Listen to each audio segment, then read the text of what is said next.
According to Heat Street, Ontario has now passed a law that would allow the government to invade your home and strip you of your child if your little Billy comes home from school one day and announces he's little Sally, and if you have the temerity to tell him that he is not in fact Sally. By a shockingly broad margin of 63 to 23, the Supporting Children, Youth and Families Act of 2017 passed through the Ontario legislature. It tells child services and judges to consider factors including race, ancestry, place of origin, color, ethnic origin, citizenship, family diversity, disability, creed, sex, sexual orientation, gender identity, and gender expression in removing a child from the home. Michael Couteau, who is the Minister of Child and Family Services, was explicit in his tyranny. He said, quote, "I would consider that a form of abuse when a child identifies one way and a caregiver is saying, no, you need to do this differently. If it's abuse, and if it's within the definition, a child can be removed from that environment and placed into protection where the abuse stops."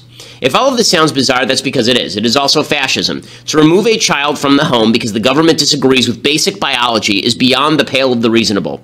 Unfortunately, it's not going to be long before leftists in the United States push the same thing.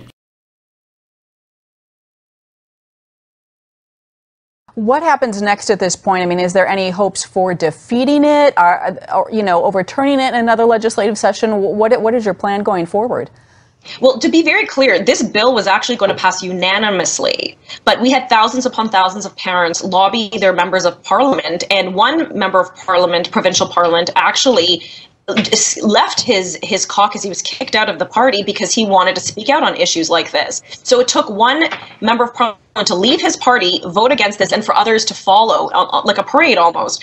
And so that was good news, is that we have finally broken the fortress that was going to, again, pass these kind of horrible legislations unanimously. So to have 23 MPPs vote against, it was a huge victory.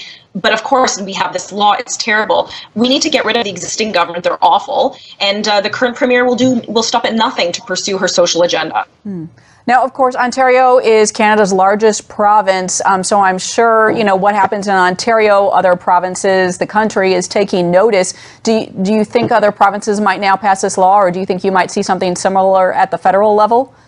At the federal level, we're currently there's currently a bill called Bill C-16, which is being passed through the Senate right now and being debated, which will codify gender expression and gender identity within the Human Rights Code, so that if someone speaks out against these things, it could be suggested that that's a hate crime. So we can see that this is slowly working its way federally and provincially. But yes, Ontario is the first to pass such legislation, and I definitely see this happening across the country, and frankly in the United States as well. Would it be surprising if California or Vermont passed legislation like this? Probably not.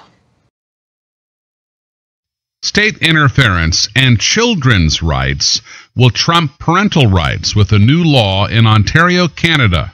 Tanya Granic Allen, a mother of 4 and the founder of Parents as First Educators, explained to the Worldview how this law would affect Canadian families. If they have a kid who's gender questioning, which seems to be all the rage and all the trend nowadays, and the parents do not follow through with surgical intervention or hormone therapy, then that child could be taken away out of the family home because that child would be deemed at risk.